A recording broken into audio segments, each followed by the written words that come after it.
it floats on the currents of a new day.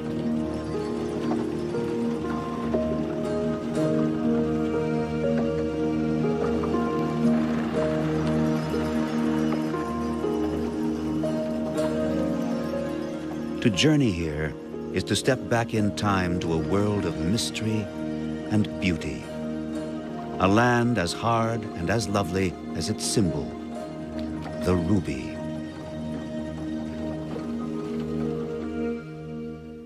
Nestled between India and China, Myanmar, as Burma is now called, has the largest ruby mines in the world. They are tucked far away in the hinterlands. To reach them, we travel first to Yangon, the capital.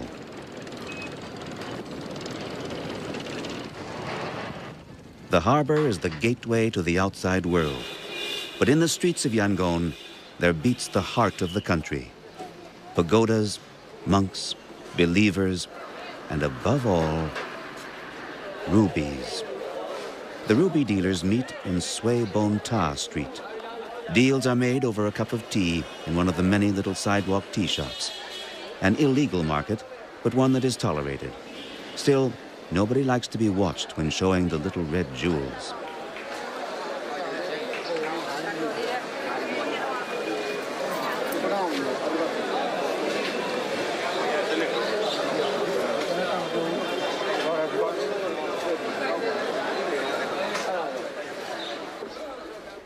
Tea and rubies. Both have a long tradition here. 100 years ago, it was the Maharajas who sold their rare gems to the Europeans. Today, the military controls the state ruby mines, and the country too. With Captain Kin Ng Zhao, we are about to undertake an incredible journey deep into the heart of an area that has long been closed to foreigners. A military zone, still top security. We set off from Tung Gi and travel into the notorious Golden Triangle, perhaps the most infamous drug-growing region on Earth. Heading to Mong Shu on the mountain Loi Sok Tok, we will be the first foreign team to film in one of the largest and most dangerous ruby mining areas in the world. Mong Shu, it was found out last 4 years ago, and still the area is not very secure, and then that's why you are the first person to get there as a foreigner. The area around Mong Shu achieved notoriety as the territory of the warlord and drug kingpin Khun Sa, who battled the Burmese government and its forces for years.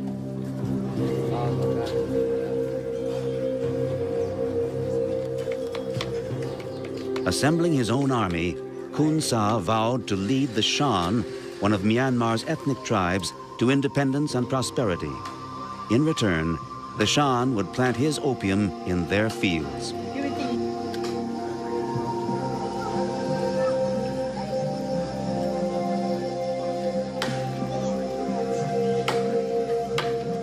Today, after years of civil war, the peasants are as poor as ever.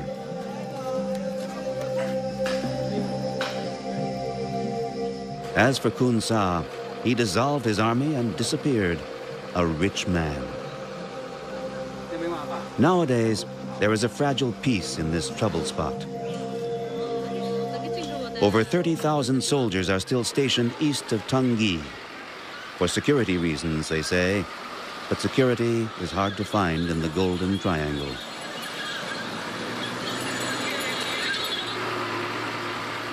We too are given an escort of 60 soldiers. The soldiers are changed at every stage of the journey. We are announced and handed on from village to village. There is much talk of bandits and thieves and other scoundrels lurking on this road.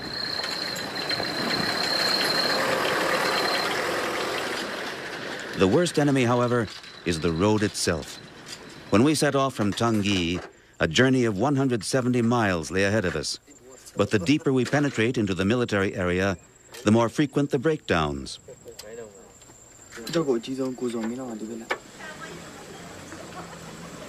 The mine on the mountain seems close enough to touch, but once again, our jeep is stuck in the mud.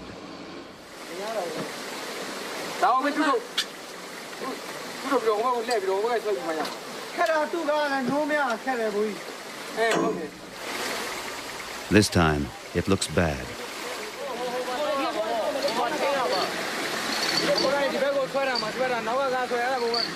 Captain Zhao seems worried. Will we have to turn back? Spend the night in the middle of nowhere? But more and more helpers turn up. For when we get stuck, the cars behind us also come to a halt. Our escort becomes a towing service, a well-armed one.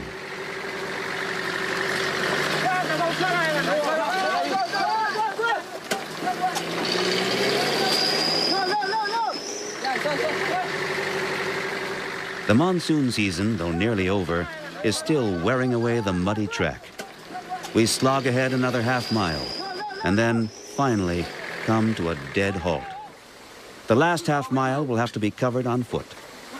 This is the end of the world. Or it was, until the first Shan families discovered rubies. It was found by some native people, but they don't know it's a precious stone, and they sell it out to some Chinese merchant at very cheap rate. And then this new come and spread out, and then many people go there, and it's become like a ruby rush. We arrive just before dusk in Loy Sok Tok. It's taken us 2 full days to cover 170 miles. Long after nightfall, we hear the distant sounds of the pumps and generators. Yet the mine is nowhere in sight. We are deep in the mountain jungle of Myanmar, deep in the heart of the country. Peace descends upon the valley. We almost forget the mine.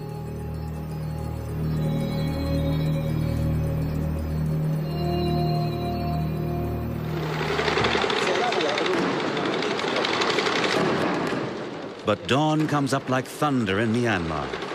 The next morning, we are awakened by dynamite blasting. On Loy Sok Tok, the hunt for rubies never stops.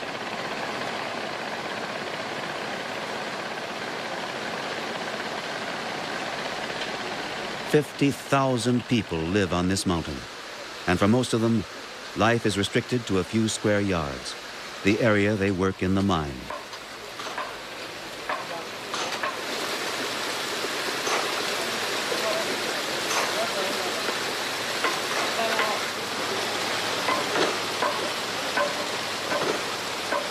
They leave the open air behind and head into the depths, 190 feet down the narrow shafts.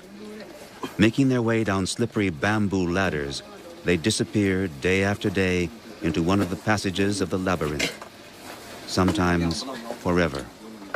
There is talk of accidents where up to 70 people were buried.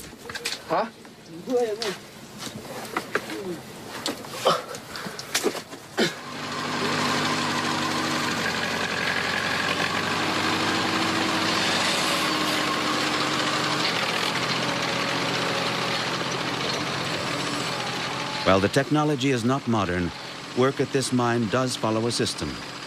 The rubies must be lured from the mountain, the gems separated from the rock, and so a great human machine has been assembled.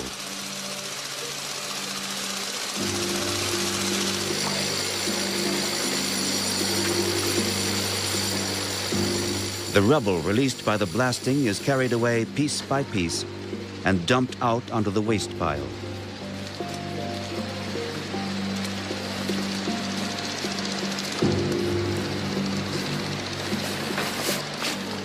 Hundreds of times a day, the men carry the rocks down the muddy steps. In rain and heat, they march in single file to unload their stones.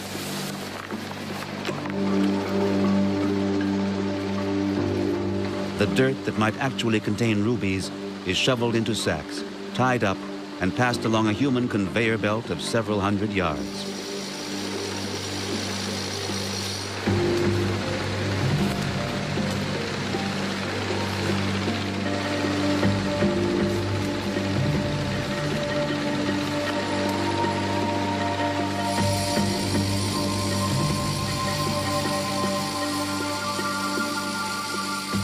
Again and again, day in and day out, the same motions send the sacks down the line to the first sorting station.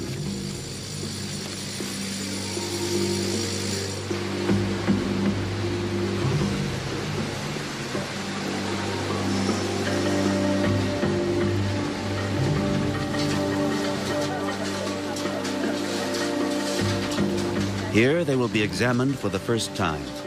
In large sorting pens, the stone is separated from the dirt.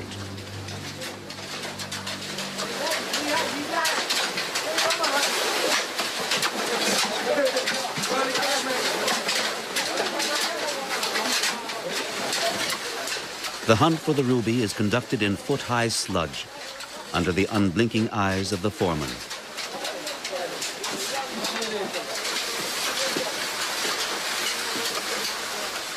Washing down the dirt, the men cull the stones from the mud.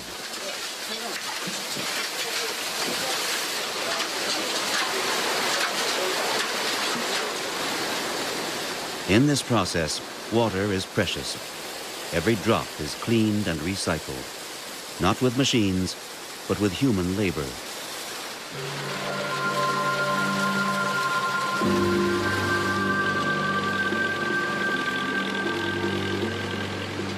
Life in the mines may seem harsh, but Myanmar is one of the 10 poorest countries on earth. And here at Loei Sok Tok, each worker actually earns double the national wage, 4,000 jets, about $40.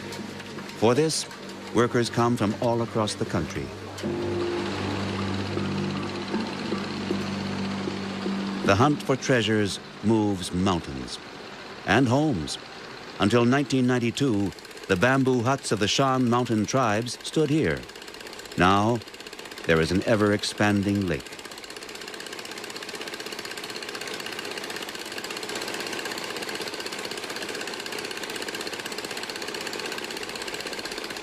How many tons of earth have been turned over in search of the ruby? No one has counted. But the work never stops, and the cycle is never broken.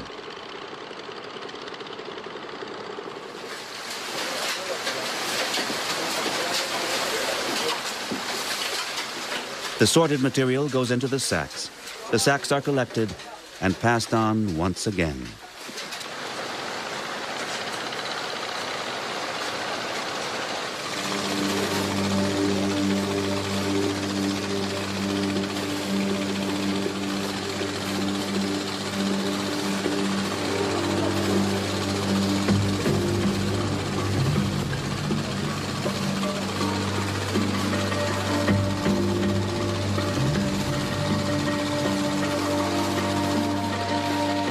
Next stop is the lift, which will take the pre-sorted stone to its final sorting in the tent at the entrance to the mine.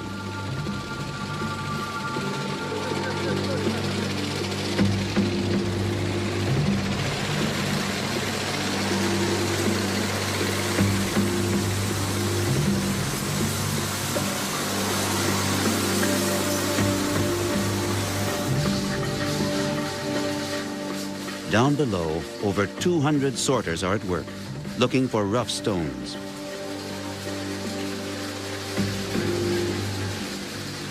They toss and turn their sieves of gravel and dump them out onto the tables nearby.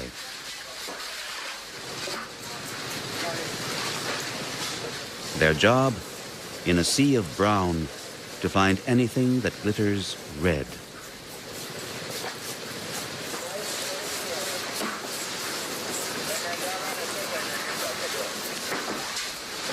No one speaks.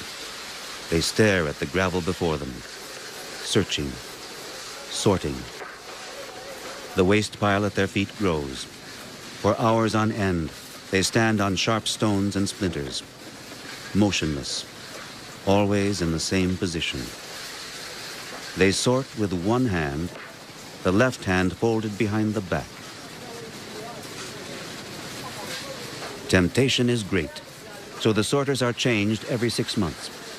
Only the foremen remain, and they never take their eyes off the sorters' hands. They control the workers and their work, often discovering small ruby slivers swept almost carelessly onto the floor.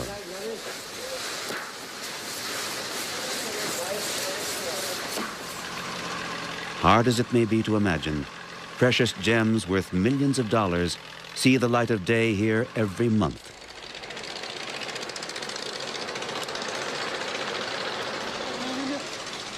Of course, the workers dream of sharing in this wealth, but between their dreams and the reality, there is a large gulf.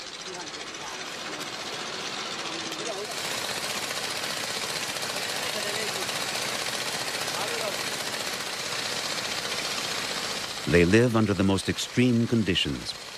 The free board and lodging they get from the mine owners mean, for most of them, little more than a tarpaulin, a camp bed, a hovel in the midst of dirt and noise.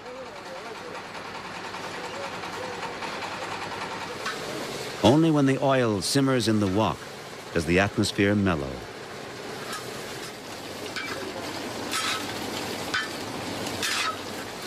But there is an unwritten law in the camp.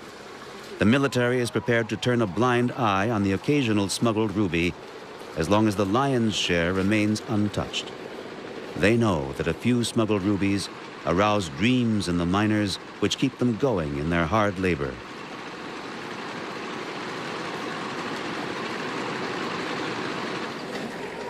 And it is this dream which breathes life and color into Loy Sok Tok, which attracts the ragtag crowd of ruby merchants and wheeler dealers who have settled at the entrance to the mine. When the workers leave the mine in the evening, the dealers are waiting for them.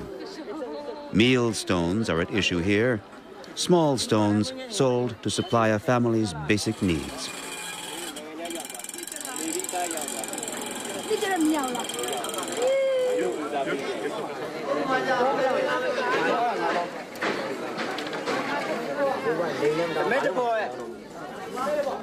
This deal was not clinched.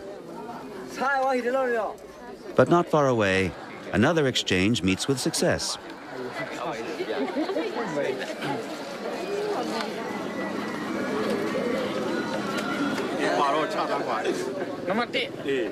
For ordinary people in the ruby business, everyday life is measured in the stones they hold.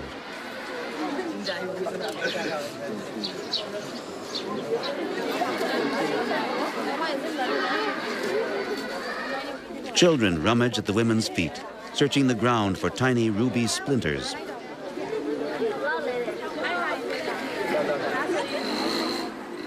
Farther down the road are the shacks of the more successful dealers. Their transactions with rubies are legal as long as both trading partners pay the 10% tax demanded by the military. How many actually pay the tax? How many stones pass through here? No one can say. These deals are clinched in the back rooms.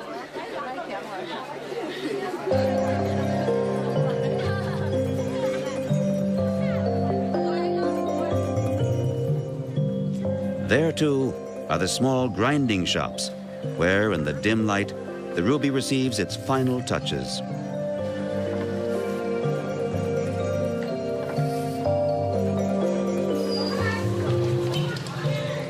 It is mostly the small rubies that are processed here, tiny stones so fine only a practiced artisan could work with them.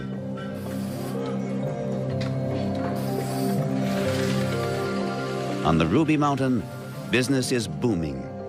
There are gemstones enough for everyone. However, most of the profit does not flow through the shacks and the back rooms of Loy Sok Tok. It comes here. The military has its own experts who sort the stones according to quality and size. On the table is the daily yield from 6 state mines. Mr. Ko Mo Win, a sorter, explains the collection process.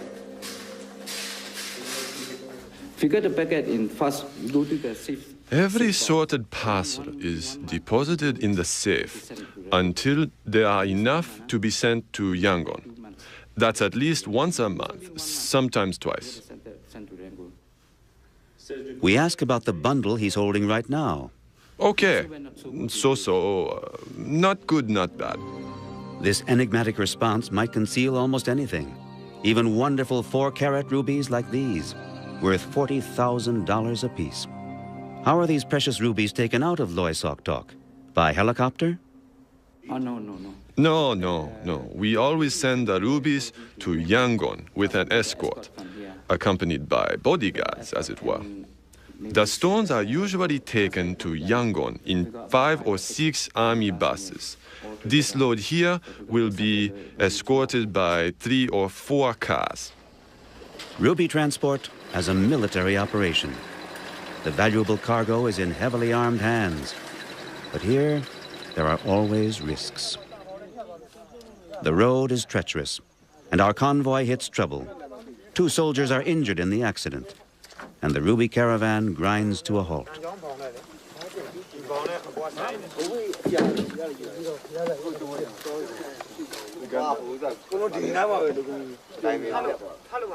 The munitions are collected, the next camp informed of the incident by radio, and then the work begins.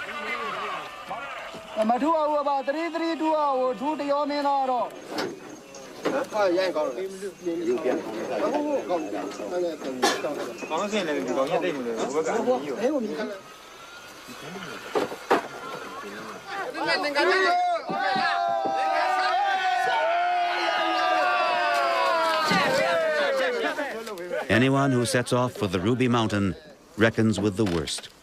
The route always seems to take its toll.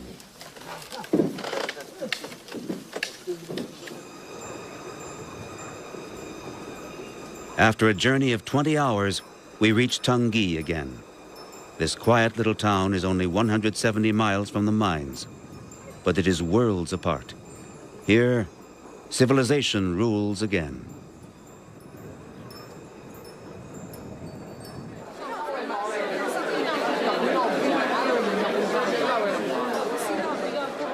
The ruby market in Tungui is the meeting place for the buyers who do not wish to dirty their hands in the mud of Mengshu.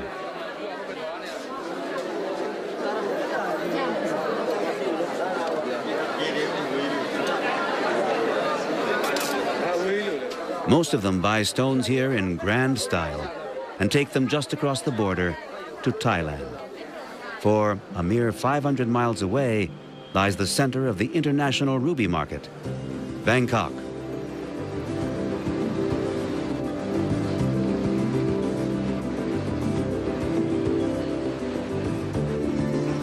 The International Jewelry Trade Center has a daily turnover which Myanmar could only dream about.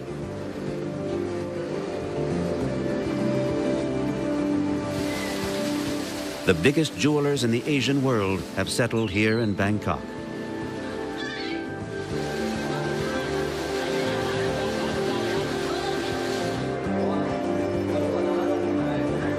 They present the rubies in glitter and splendor, as the world knows them, under glass.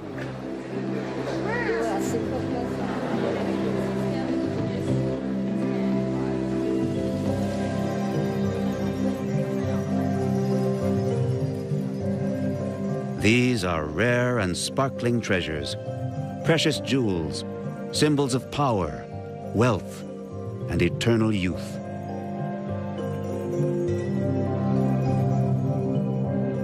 And yet, it seems fitting that these gemstones are blood red, the red of life and suffering.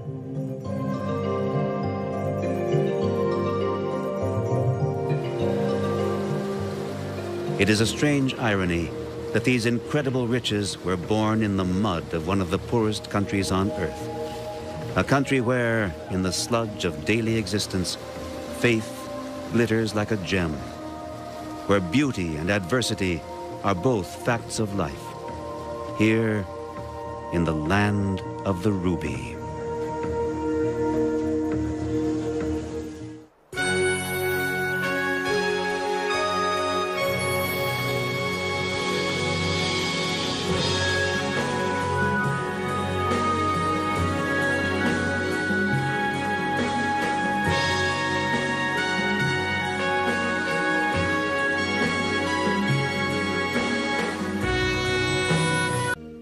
Nestled between India and China, Myanmar, as Burma is now called, has the largest ruby mines in the world. They are tucked far away in the hinterlands. To reach them, we travel first to Yangon, the capital.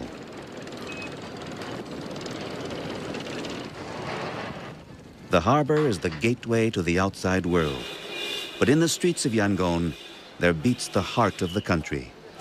Pagodas, monks, believers, and above it floats on the currents of a new day.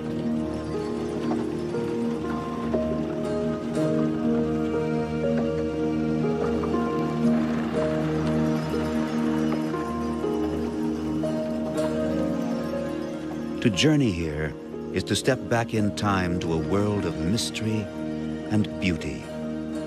a land as hard and as lovely as its symbol, the ruby.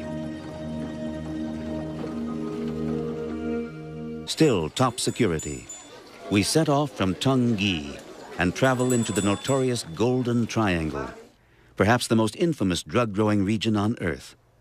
Heading to Mong Shu on the mountain Loy Sok Tok, we will be the first foreign team to film in one of the largest and most dangerous ruby mining areas in the world. Mine Mong Shu, it was found out last 4 years ago.